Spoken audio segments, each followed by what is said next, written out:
The final school bell rang, signaling the end of the day. Students rushed out, eager to escape the dull classrooms. But for Daniel, there was no escape.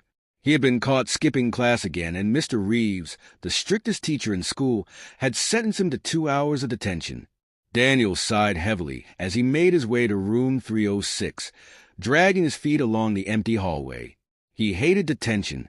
The school felt different when it was empty, too quiet, too eerie. Pushing open the classroom door, he found it completely deserted. Mr. Reeves wasn't there yet. "Great," he muttered, taking a seat at the back. The air was strangely cold, and the fluorescent lights above flickered slightly. Outside, the wind howled, rattling the windows.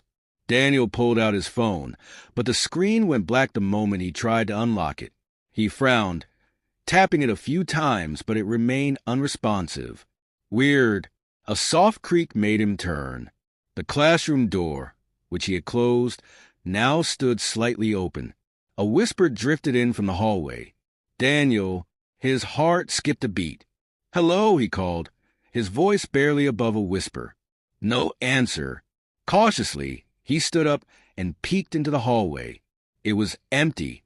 The lockers lined the walls like silent guardians, stretching endlessly into the dimly lit corridor. Shaking his head, he turned back and froze. The classroom had changed. The desks were overturned, the walls covered in deep cracks, and the chalkboard was covered in red, scratch-like letters spelling his name. Daniel. His breath hitched. What the hell? The lights flickered violently, and in the dim glow, he saw it. A figure stood at the front of the class. It was tall and thin, its body shrouded in shadow. Its face was nothing but a void, 2 hollow pits where eyes should have been. Its fingers were long and twisted, stretching toward him. You should have left. Panic surged through Daniel. He bolted for the door, but the moment he reached it, it slammed shut with a deafening bang. His heart pounded in his chest. He turned back, searching for another way out, but the classroom seemed to stretch infinitely. The walls warped, and the floor beneath his feet cracked like brittle glass. Then, the whisper started again, soft at first, then growing into a maddening chorus. "Stay with us." Daniel stumbled backward, his legs giving out as he collapsed onto the floor. The shadows in the room twisted and slithered, creeping toward him like living tendrils. The figure stepped closer, its movements unnatural, bones cracking with each step. Daniel tried to scream, but his voice caught in his throat. Tears streamed down his face. "Please let me go." The entity tilted its head as if considering his plea.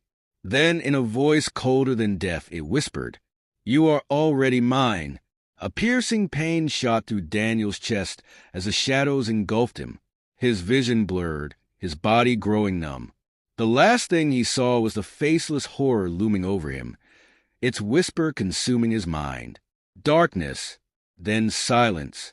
The next morning, the janitor unlocked room 306, whistling a tune.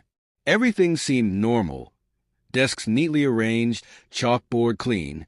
But as he stepped inside, his foot hit something. Looking down, he frowned. A single desk had deep, fresh carvings on its surface.